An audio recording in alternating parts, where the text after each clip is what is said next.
বসবাস পৌরসভায় অথচ পারাপার ডিঙি নৌকায়। দীর্ঘদিন ধরে সেতুর আবেদন জানালেও নজরে আসছে না সংশ্লিষ্ট কর্তৃপক্ষের। এমন পরিস্থিতিতে জীবনের ঝুঁকি নিয়ে কুমার নদ পাড়ি দিতে গিয়ে প্রায় দুর্ঘটনার শিকার হচ্ছেন মাদারীপুর পৌরসভার একটি গ্রামের বাসিন্দারা। মাদারীপুর প্রতিনিধি আবুল খায়ের খানের পাঠানো তথ্য ছবিতে বিস্তারিত আফিয়ার রহমান স্নিগ্ধার ডেস্ক রিপোর্টে। শিশু কিংবা বৃদ্ধ সব বয়সের মানুষকেই পারাপার হতে হচ্ছে ডিঙি নৌকায়। বাদ যাচ্ছে না রোগীও, কারণ মাদারীপুর পৌরসভার ২ নং ওয়ার্ডের নতুন মাদারীপুর গ্রামের বাসিন্দাদের দৈনন্দিন কাজে শহরে আসতে কাঠের তৈরি নৌযানই একমাত্র ভরসা। সকাল থেকে মধ্যরাত পর্যন্ত কুমার নদ পাড়ি দিতে হয় নৌকায়। এমন যোগাযোগ ব্যবস্থায় স্কুল কলেজের শিক্ষার্থীদেরও পড়তে হয় বিড়ম্বনায়। স্থানীয়দের অভিযোগ, দীর্ঘদিন ধরে বিসিক শিল্প নগরীর পাশে একটি সেতু নির্মাণের আবেদন জানালেও তা সংশ্লিষ্ট কর্তৃপক্ষের নজরে আসছে না। এতে রোদ বৃষ্টি আর ঝড় মাথায় নিয়েই পারাপার হতে হচ্ছে সবাইকে।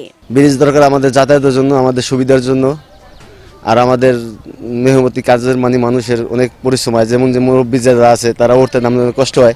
আমাদের অনেক সময় দেরি হয়ে যায়, স্কুল বাসা থেকে বের হইতে ওই সময় আসা দেখি নৌকায় ছেড়ে নাই ওপারে, ওই সময় আমাদের ক্লাস টাইমও দেরি হয়ে যায়।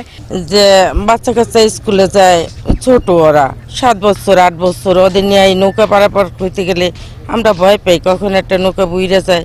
আমাকে দাবি ব্রিজটাই, আর কিছু আমাকে দাবি নেই। আমাকে সব পাইছে, আমার খালি ব্রিজ চাইলেই আমাকে আর কোনো সমস্যা নেই। এদিকে অগ্রাধিকার ভিত্তিতে প্রকল্পের মাধ্যমে নতুন মাদারীপুর গ্রামবাসীদের সুবিধায় সেতু নির্মাণের কার্যক্রম এগিয়ে নিয়ে যাওয়ার কথা জানিয়েছে এলজিইডি।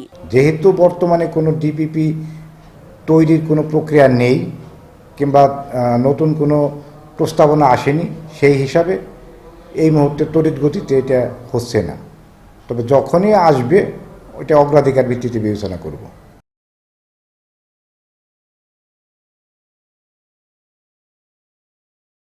সেতুর অভাবে সড়ক পথে সরাসরি যোগাযোগ বিচ্ছিন্ন থাকায় শিক্ষা, চিকিৎসা, কৃষি, ব্যবসা বাণিজ্য সহ সব দিকে পিছিয়ে আছেন নতুন মাদারীপুর গ্রামের বাসিন্দারা। এমন পরিস্থিতিতে নাগরিক সুবিধার অংশ হিসেবে দ্রুত সেতু নির্মাণের মাধ্যমে সড়ক পথে যাতায়াত করতে চান তারা। বিজয় টিভি নিউজ ডেস্ক।